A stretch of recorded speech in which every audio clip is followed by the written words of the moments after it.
अस्सलाम वालेकुम। सोचा कि मौसम बहुत ज़बरदस्त है तो इस मौसम में आपको भी शामिल किया जाए, ठीक है? और थोड़ी बहुती जो ना मौसम के हवाले से बात कर ली जाए। आजकल फ्लड भी कंट्रीज़ में आया हुआ है, मतलब कि सतलज रिवर जो ना अपने पूरे जोबन पर वो बह रहा है। तो मैंने सोचा जी कि इतना शानदार किस्म का मौसम है और इस मौसम में अगर आपको शामिल ना किया जाए तो ज़्यादती होगी। अगर मैं कैमरामैन से ख़ास करूँगी थोड़ी-सी ग्रीनरी आपको दिखाए, ये देखें, ये आपको खूबसूरती नज़र आ रही है। ये जो नेचर जो ना नेचर ये बड़ी दिलकश है, बड़ी खूबसूरत है।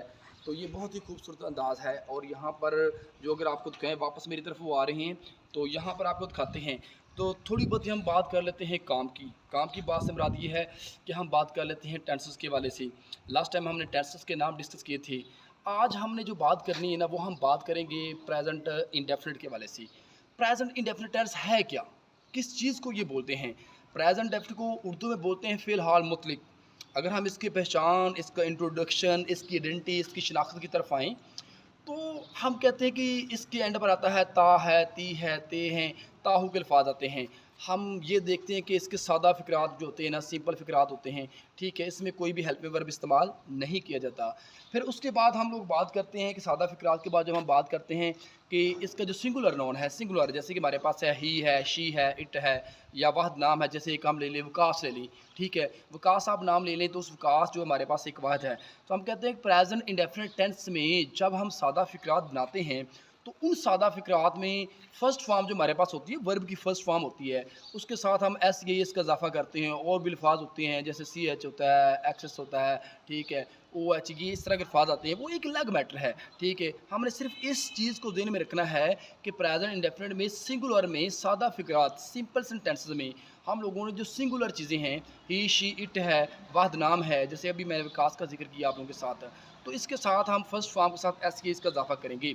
जैसे मैं कहूँ कि विकास स्कूल जाता है, वहाँ पे हम कहेंगे विकास गो टू स्कूल, वो स्कूल जाता है, ही गोज़ टू स्कूल, वो स्कूल जाती है, शी गोज़ टू स्कूल, ठीक? ये हमारे पास है सिंगुलर, ठीक है? ये हमारे पास है सिंगुलर।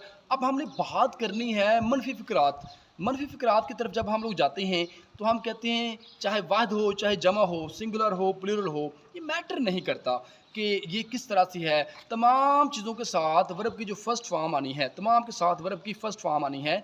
लेकिन यहाँ पर फ़र्क आता है जब हम मनफ़ी फ़िक्रात बनाते हैं, जो सिंगुलर नाउन हमारे पास होता है, ही, शी, इट, वाहिद नाम जो होता है, इनके साथ हम लगाते हैं डज़। आपको पता है जहाँ पर डू और डज़ लगाया जाता है, जहाँ पर डू और डज़ लगाया जाता है, वहाँ पर हमेशा वर्ब की फर्स्ट फॉर्म आती है और जहाँ पर डू लगाया जाता है, वहाँ पर भी बस वर्ब की फर्स्ट फॉर्म आती है। अब दूसरी चीज़ हम चलते हैं कि डू किसके साथ लगाते हैं? आई वर्ड आ जाएगा, वी आ जाएगा, यू आ जाएगा, जमा आ जाएगा, यानी कि प्लूरल जो चीज़ें हैं, ठीक है, उसके साथ हम लगाएँगे डू। को लगाएँगे डू। इसमें हम मनफ़ी बनाना है, वो स्कूल नहीं जाता, वो स्कूल नहीं जाता, he does not go to school, ठीक है? वो स्कूल नहीं जाता, he does not go to school. मैं स्कूल नहीं जाता, I do not go to school, वो स्कूल नहीं जाते, they do not go to school. अब हमने जब सवालिया फ़िक्रात बनाने हैं, ये वैसे भी हेल्पिंग वर्ब नहीं है, जैसे हम इस्तेमाल कर सकते हैं, कह सकते हैं, जो इमदादी फ़ेल जैसे कह सकते हैं डू और डज़ है। सवालिया फ़िक्रात के ऊपर साइन ऑफ आपका लिए क्वेश्चन मार्क होता है एंड पर, ठीक है? यानी कि उल्टा जवाब इस तरह से एक साइन उन्होंने दिया होता है क्वेश्चन मार्क, वहाँ पे डू और डज़ को फ़िक्रे के शुरू में लगाते हैं। स्ट्रेटजीज़ वही हैं, रूल्स वही हैं, डू किसके साथ लगाना है, डज़ किसके साथ लगाना है, सिंगुलर के साथ हम लगाएँगे डज़ और प्लूरल के साथ लगाएँगे हम लोग डू। मतलब कि क्या वो ख़त लिखता है? Does he write a letter? Does he write a letter? क्या हम खत लिखते हैं? Do we write a letter? क्या वो स्कूल जाते हैं? Do they go to school? ये हमारे पास है सवाल इंटरोगेटिव। बड़ा सवालिया क्या होता है? बड़ा सवालिया जिसमें वाई वाले अल्फाज आ जाते हैं, यानी कि क्यों, कैसे, किस तरह से, ठीक है? अब होता क्या है जब आपको छोटा सवालिया बनाना आता है ना, छोटे सवालिया से पहले बड़ा सवालिया आप लगा दें, ठीक है? पहले आपने मतलब कि छोटे सवालिया से आगे उसके पीछे लगा देंगे या बड़ा सवालिया लगा देंगे, मतलब कि वो क्यों स्कूल जाता है, वो क्यों स्कूल जाता है, why does he go to school, यानी कि छोटा सवालिया से पहले हमने उसके लगा दिया वाई, क्यों, कैसे, किस तरह से। याद रखें कि ये टेंस जो है ना, प्रेजेंट डेफिनेट टेंस, कमेंट्री आप कर रहे हैं, कमेंट्री में तबसरे के लिए भी इस्तेमाल होता है, मौसम जैसा कि अब मौसम है ऐसे मौसमों के लिए भी इस्तेमाल होता है, खूबसूरती के ऊपर नज़र डालने के लिए वहाँ पर भी ये इस्तेमाल होता है, और इसके अलावा जो हालात हाज़रा होते हैं उसके लिए भी इस्तेमाल होता है। बाज़ औक़ात आपको ऐसा लगता है कि ये फ्यूचर का फ़िक्रा है, लेकिन होता फ्यूचर का नहीं, यानी कि आने वाला जो वक्त होता है ना, उस वक्त के लिए भी इसको इस्तेमाल किया जाता है। लग रहा होता है जैसे आपको फ्यूचर का ये फ़िक्रा है, लेकिन होता फ्यूचर का फ़िक्रा नहीं है। याद रखें कि ये यहाँ पे आपकी कह लें किस्म की ना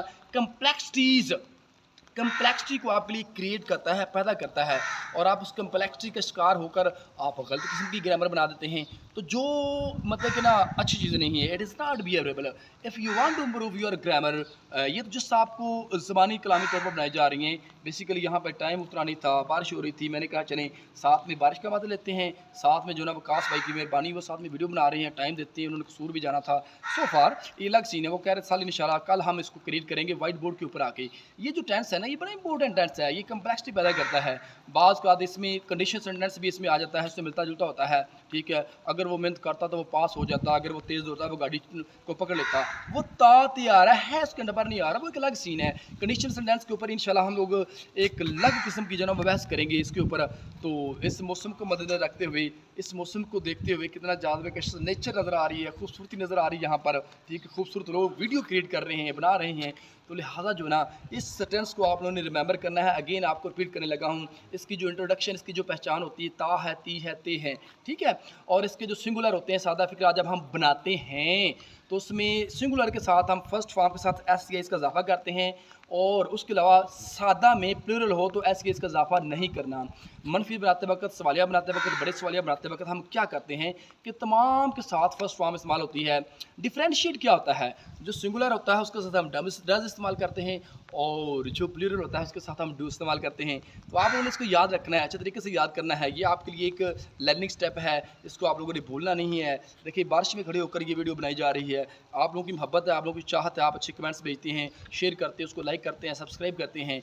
तो इस वीडियो को भी लाजमी आप लोगों ने लाइक करके, सब्सक्राइब करके, शेयर करके आपने बताना है कि आपको कितनी ज़बरदस्त लगी है ये, ठीक है। अगेन मैं I am going to thanks Waqas भाई, and because he is creating the video, he is standing because rain is going on, it is falling rain, it is raining cats and dogs. So I am greatly impressed by that person. He always creates such a beautiful videos, and because he is a great cameraman, so that I always stand with that person. If you want to learn English accurately, if you want to pass your test, if you want to go abroad, it is compulsory, it is necessary, all of you, you must stay with my channel Learn English with Sam, and you are able to speak very well, accurately, comprehensively. Thank you so much.